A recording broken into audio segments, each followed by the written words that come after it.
What up, everyone? This is Faded G.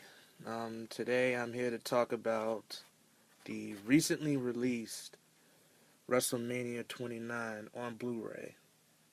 Really, the only reason why I didn't get it on DVD is because of the better quality. Okay, so here we have the actual set right here. Here's the front. This is basically what the spine look like. And the back. So basically, if you guys picked up the DVD version, it's essentially the same artwork. Now, for anybody who collects wrestling DVDs and or Blu-rays, could usually pick up the fact that Blu-rays usually don't have a lot of art because of its slim nature. And with the DVD, the one benefit you have is you can get a bunch of like close-ups of wrestlers during their matches and things like that. But this year, they actually included some artwork in the Blu-ray version of this event. And hopefully they continue this trend with every other WrestleMania and or even maybe the big four pay-per-views such as SummerSlam, Survivor Series, and the Royal Rumble itself. This was a great idea. Hopefully they continue it. And this is what it looks like when you open it up. Very nice, very clean, It's not overcrowded. You basically get your two discs here. With Blu-rays, they usually have the match listings on the back, but they actually have it on the actual Blu-ray disc itself, which I'm fine with, but it would have been nice to actually have the listing somewhere on this in this package, but again, doesn't really bother me much. Just to give you guys a little close-up on how everything looks. So essentially, this is the same format as if you were getting a DVD. Again, okay, well, that's basically what the overall Blu-ray package looks like. Again, love it. Great, photos of the event. Now I'm going to talk to you guys about my thoughts of the event itself. So, again, WrestleMania 29, it was held in New Jersey in the MetLife Stadium. Hopefully when WrestleMania comes back to Chicago, hopefully I will be in the front row, as that's definitely on my bucket list. But, again, let me get back to what I was trying to talk about here. But, yeah. So, WrestleMania 29. What do I think of it? Well, for one thing, the presentation of the entire event itself was amazing. They definitely plunked down some dollars for the production value. From the fireworks to Puff Daddy's concert, which wasn't needed, but I'll go into that later. And also just the fact that it feels like a big time event, as it should, because again, this is WrestleMania we're talking here. Now, aside from the productions, the event itself left a lot to be desired. It felt like an extended Raw, if you can imagine.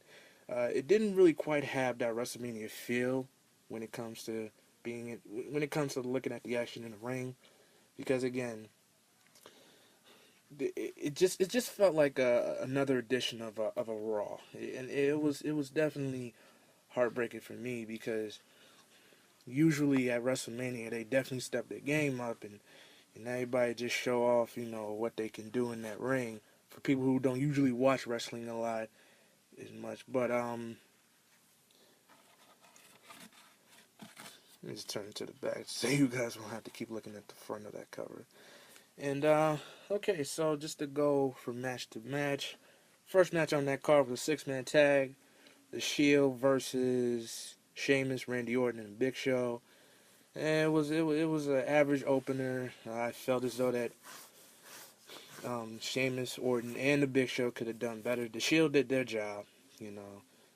There's only so much they can do, which is kind of funny to say because the other three, Sheamus, Orton, and Big Show, they're the veterans. So I figured, they would definitely bring the A game on this type of show.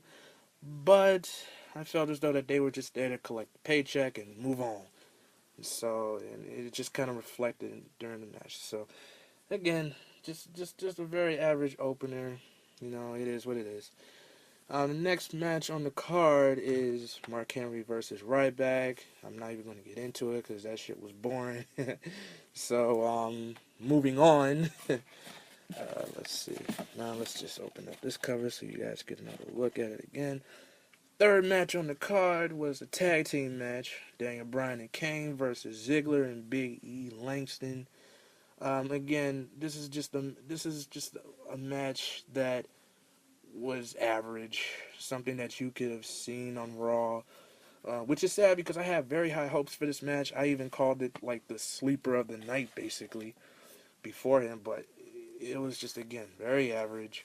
I think because the guys really didn't get a chance to get as much time as they could have had, because they would have had another 5 minutes. This would have been a pretty good tag team match, but overall, decent. Nothing to really brag about. Next, Jericho versus Fandango.